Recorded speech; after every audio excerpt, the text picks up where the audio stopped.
Let me start off by asking you a question. When someone Googles you, they find your LinkedIn profile or they receive your resume, what does your bio actually say about you? Is it a list of job titles and company names? Does it start with results driven professional with over X years of experience? You know the one I'm talking about. Does it sound like it's something that was written in 2005? Now, after 20 years of me being in this industry, this is what I know for certain. The professionals who get called back are not always the most qualified in the room. I've seen it over and over again on these large scale technology projects. But they're the people whose bios made someone say, I at least need to talk to this person. Your bio is doing one of two things right now. It's either opening up a door or it's closing a door. And most non technical professionals who are trying to pivot into consulting have a bio that was written for a career that they're actually leaving, not written for a career that they want to shift into or that they want to have in the future. And today we're going to fix that together. I'm going to walk you through a 4-part consulting bio framework with a before and after example. So I want you to pay close attention because you are really going to be able to see the difference of what this looks like in practice. Now, before I walk you through and we build this framework together, let me take a step back and talk about why most professional bios fail, especially for people in a career transition. And there's 3 aspects as to why they fail. The first problem is that most bios are written backwards. So what I mean is that they list what you've done instead of communicating what you do. That's a difference. What you've done is your history. What you do is your value. And the decision maker reading your bio, they don't have time for a history lesson. They have a problem to solve and they want to know immediately whether or not you're the person who can solve it. The second problem with your bio is that it's written for a career transition, often trying to hide the transition, meaning that you're vague on purpose because you're afraid that naming where you're going will expose where you're actually coming from.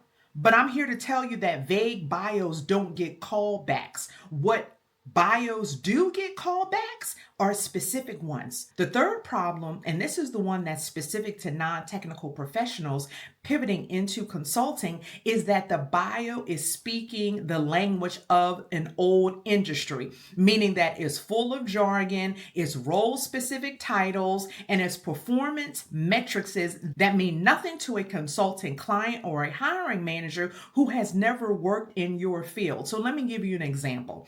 You might have a bio of a healthcare administrator. And in their bio, they're talking about patient satisfaction scores and regulatory compliance audits. You're speaking the wrong language for the consulting audience.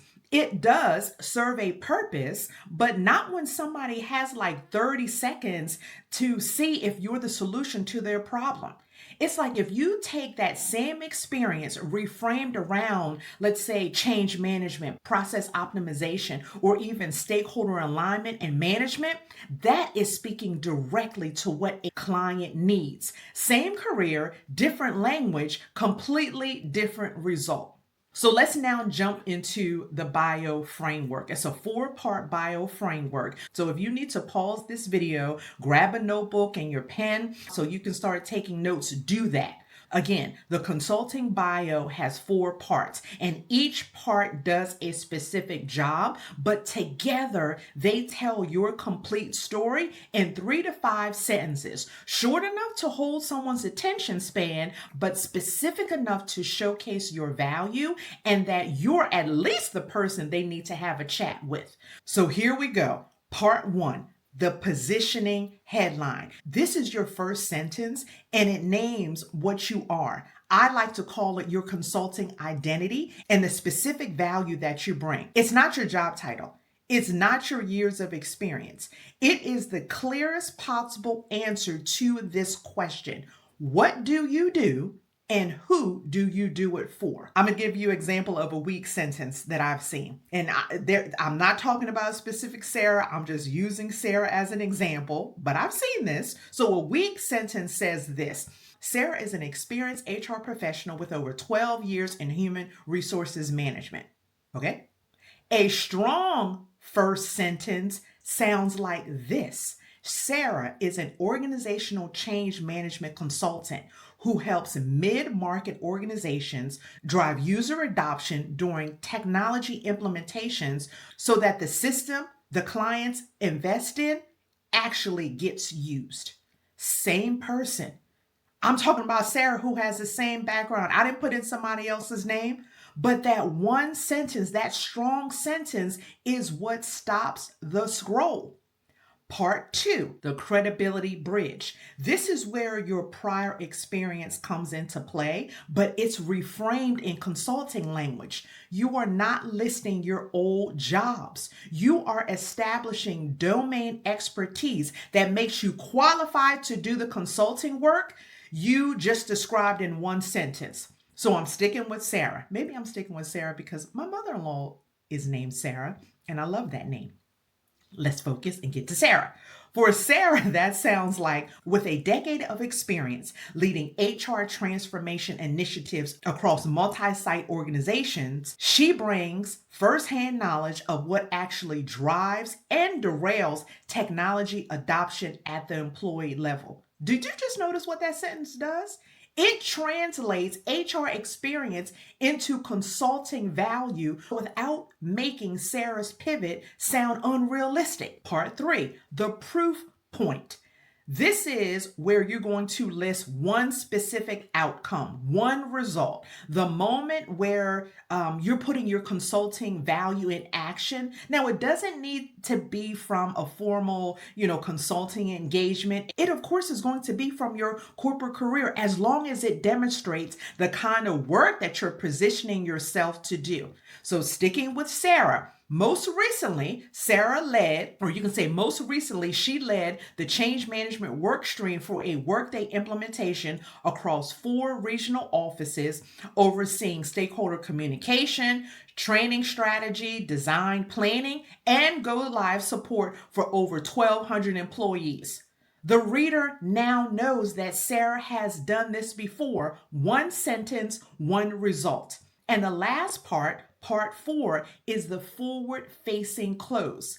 This is the sentence that makes clear where you are headed and who you want to work with. It invites the right person who's looking at your bio take the next step. So for Sarah, this is an example. She works for organizations navigating ERP and cloud implementations who need a change management partner that understands both the technology and the people, and who is ready to engage from day one. That sentence is the filter. It tells the right person reading your bio that they have found their person, Sarah. And it tells the wrong client, the wrong person, that you are not the right fit, and both of those outcomes are valuable. So now I want to go through the full bio in one read so you can hear and see, because I'm going to put it on the screen, how it flows. Sarah is an organizational change management consultant who helps mid-market organizations drive user adoption during technology implementations so that the systems they invest in actually get used. With a decade of experience leading HR transformation initiatives across multi-site organizations, Sarah brings firsthand knowledge of what actually drives and derails technology adoption at the employee level. Most recently, she led the change management work stream for a Workday implementation across 4 regional offices, overseeing stakeholder communication, training, planning, design, and strategy, and go-live support for over 1,200 employees. She works with organizations navigating ERP and cloud implementations who need a change partner that understands both the technology and people and is ready to engage from day one. 4 freaking sentences. I'm going to say roughly like 120 words, and a decision maker reading that knows exactly who Sarah is, what she does, why she is qualified, and how to engage her. Now, compare that with the version that starts with results-driven HR professional with 12 years of experience. I know you feel the difference immediately. And this is what I want you to notice about your own bio as you think through this framework. Your positioning headline, does it name your consulting identity or your old job title? Your credibility bridge, does it translate your experience into consulting language or does it sound like it belongs on your old resume? Your proof point, do you have one specific outcome that you can point to even in your current corporate career? And of course, your close, does it invite the right person to take a step or does it just trail off? Those 4 questions will tell you exactly what your bio needs. Now, writing your own bio using this framework is the work that happens after this video. First of all, that you take action, that you're just not watching this video, saving it, and never coming back to it. I want to make sure that you are in a position to take action, and this is where the Pivot Lobby comes into place. So the Pivot Lobby is my free community where professionals such as yourself are serious about making the transition into technology consulting in one of the 9 roles that I talk about. And inside this community, you can come in, you can connect, ask questions, and stay in the loop on everything that's happening inside my Pivot Pathway ecosystem. If you're not in the Pivot Lobby yet, you get to join, and the link to join is in the description. When you're ready to go deeper and you want to have a direct conversation about your specific background and what your consulting path may actually look like, the next step would be to book a pivot assessment call. It's a call with me. We spend a very focused 30 minutes. It's one-on-one conversation where we map out where you are, where you're trying to go, and whether the pivot circle is the right fit for you. The link to book an assessment call is also in the description box. And you might want to bypass the lobby, and you might be one of those individuals who are ready to commit. You want to build your full consulting identity with direct support and mentorship, and within a clear 6-month roadmap where you will walk away with your LinkedIn narrative, your updated resume, your positioning statement, your story, all those aspects working together. And that's actually some of the work products that you will actually create inside the Pivot Circle. And really, I like to say it's part of that is a consulting identity. This is one of the strongest things that you'll walk away with. A consulting identity that you can own in any room with any decision maker at any stage of your engagement. And if you're interested, I still recommend that you book and have your pivot assessment call. But the next step for you is the Pivot Circle. If you want to know more about the Pivot Circle, the link is in the description box as well. Your bio is the first thing a decision maker, a recruiter, a hiring manager reads before they decide whether to keep reading. It's the first thing that they see in order to make the decision whether or not they're going to send you a direct message or even call you. It's the thing that either earns you 5 more seconds of attention or you lose the opportunity altogether. 4 sentences, and that is all it takes to change what happens when someone finds you. I'm hoping that you use the framework. Go back, pause this video, read it again, work through it, take action, and at least join us in the Pivot Lobby.